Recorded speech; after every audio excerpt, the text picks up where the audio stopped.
been saying next season or next year, I'll start a garden.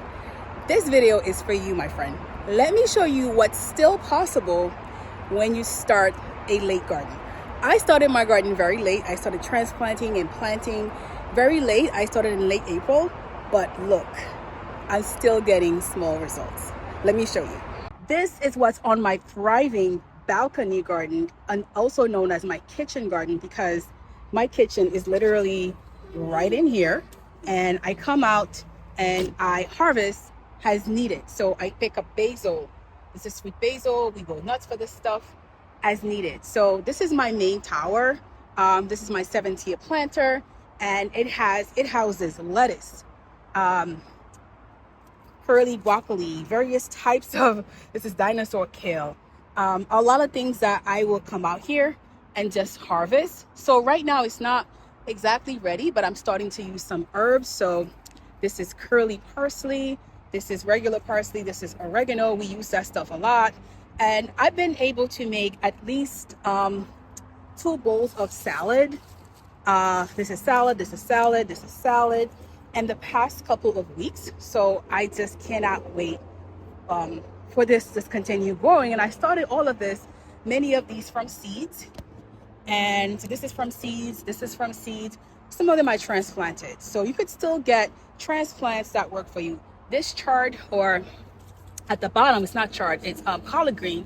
I started that from seed and I planted that late March. So it's still very much possible to do it small on a smaller scale. So this is my smaller garden. This is my second tower. This houses peppers and flowers and lemon balm to make fresh cheese with that. Actually have more of this in the main garden, but this is just easy access. These are my pepper flowers. This is my red bell pepper, so you can see they're flowering.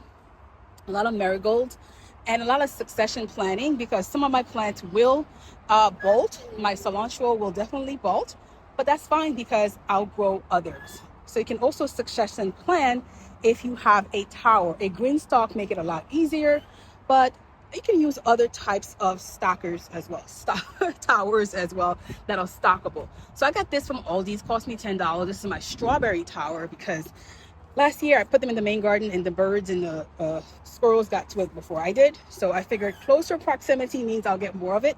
So this is how it's doing. So this is my small, easy, accessible balcony garden, my kitchen garden.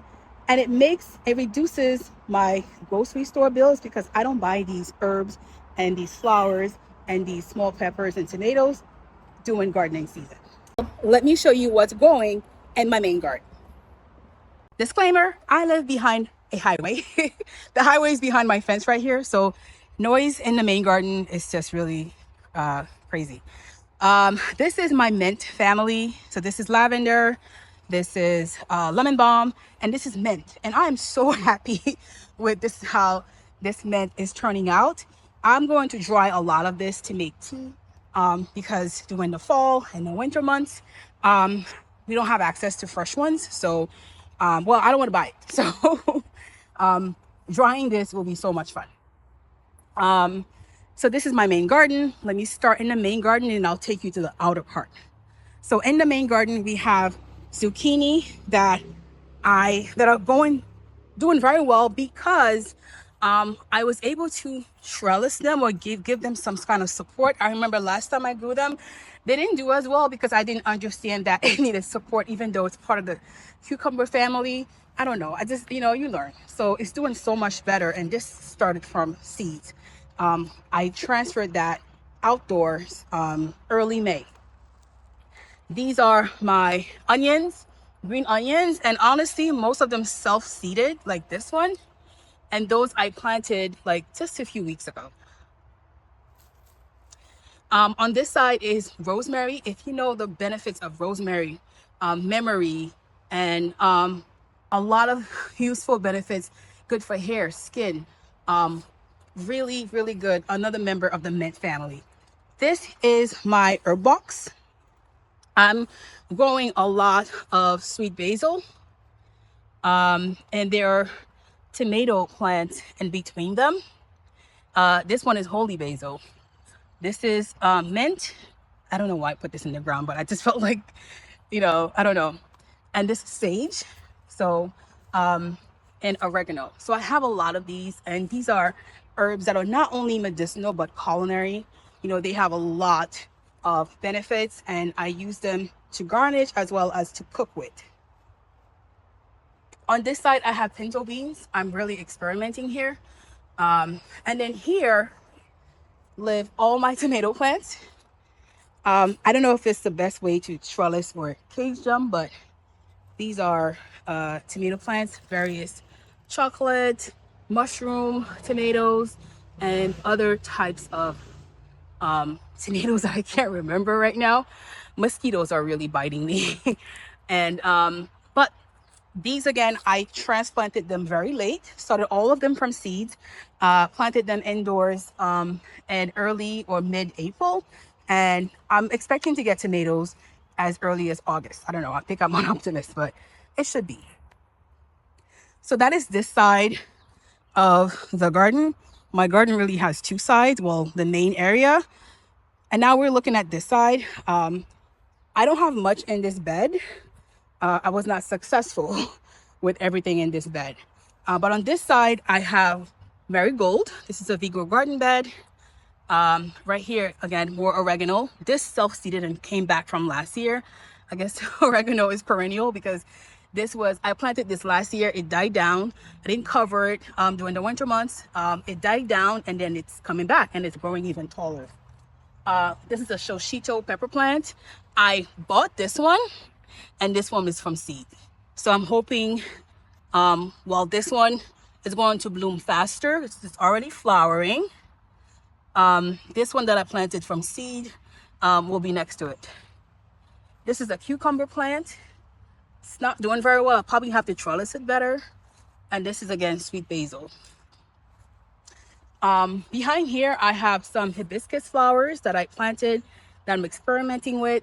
I drink a lot of hibiscus tea, so buying and drying the buying the flowers dried is kind of expensive, so I'm hoping to have it in the garden. We'll see how I do with that. In the ground, I transplanted some melon. Now, this may be pushing it because I don't know if I'm gonna get melon in time. Maybe that might be like early fall, but we'll see how that goes. This is my 4th tower. My 3 towers are on top here. So in here, I have eggplants, I have strawberries, I have more Shoshito peppers, strawberries from last season, and peppers. So these, I will end up just taking some of them inside, but this is in the main garden. So see, this tower is a 5-tier. And then here I have hibiscus flowers. Again, I'm just trying to grow them myself, see if I can do that, dry them, because the teas are amazing and I make them mostly in the fall. So we'll see if I am successful. So that's inside the main garden. Outside the main garden, I planted some, what's in ground here, this stick is dwarf sunflowers. So we'll see if it comes up. Planted this about 2 weeks ago. And all the way here will be my my blueberries that I planted a few seasons ago. So it was deeply buried, but now it's come back and it's doing a lot better. And I have more of the mint family. I have lavender on this side as well. So this is a look of the main garden. On the outside of it, I have more crops on this side. So this is my prize. Oh my goodness, I'm seeing some apples already. This is the first time I'm actually seeing them. And I'm so glad I get to share them with you guys. Look at this. Little apples. Look at this. This one.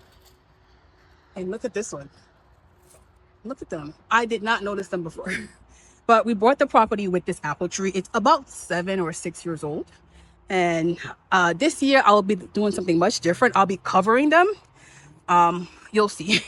Covering the apples so we can get more of them before they get big.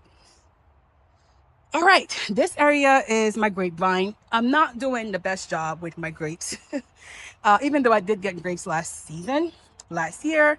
But I need to trellis them better, and I know I have to do a better job with trellising my grapes because the better they are trellised and able to go around and go up, the more grapes, the bigger grapes I'll get. But I have 3 here, and they're all seeded grapes, and I usually get them in the fall season. So I will have to do something about this and just, give them a more environment where they could thrive.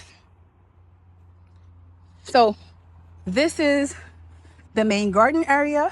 So grapes, fruit tree. It's my only fruit tree so far, and it's already fruiting. This is where I decided to put the mint family. And this is my garden, y'all. I forgot to show you one more thing, so I'm actually gonna go back there. So if you know about Italian dandelion, then you know this is medicine right here. So I grew these from seed last season, and it looks like grass. It looks like something like you would mow over, but this is medicine. I actually have them in my Greenstalk as well. So we'll see how I do with that. So this is Italian dandelion greens, and this is medicine right there. It has so many benefits. Detoxification, just overall good for your health. I toss them in salads or I'll cook them with my rice. And the stems are not as bitter, but it's such a great herb. If it is a herb, it's such a great thing to have around in the garden. So guys, this was a tour of my early June garden. I will do another one. The point of this was just to show you that even if you start late, mosquitoes, even if you start late, it's fine because you'll get something. Today is June 12th, June 13th. You have some time. You can even transplant and succession plant. So you can buy some, small plants at the those big box stores, Walmart, Lowe's to start with. And then you can start seeds. That way, if you buy something that, let's say it's peppers, the ones that you started from seeds will be ready maybe later in the season and in the early fall season. But it's really easy to start. It's not too late at all. And if you're thinking about having a fall garden as well, start thinking about that too, because before we know it, it will be that time again. So having a main garden and a kitchen garden, that's the one in my balcony, has really helped me to eat fresh, to practice, what our ancestors did, which was, grow and eat food that are local, that they know what's in them in terms of what's not sprayed. They didn't spray anything back then, so it's all organic. And I think if you eat local and you're mindful and you just, you're intentional about what you put in your body, you get rewarded greatly. So thank you for watching my video. I hope this inspired you. If you're thinking about starting a garden, it is not too late. So thank you for watching. Hope to see you in the next video. Bye now.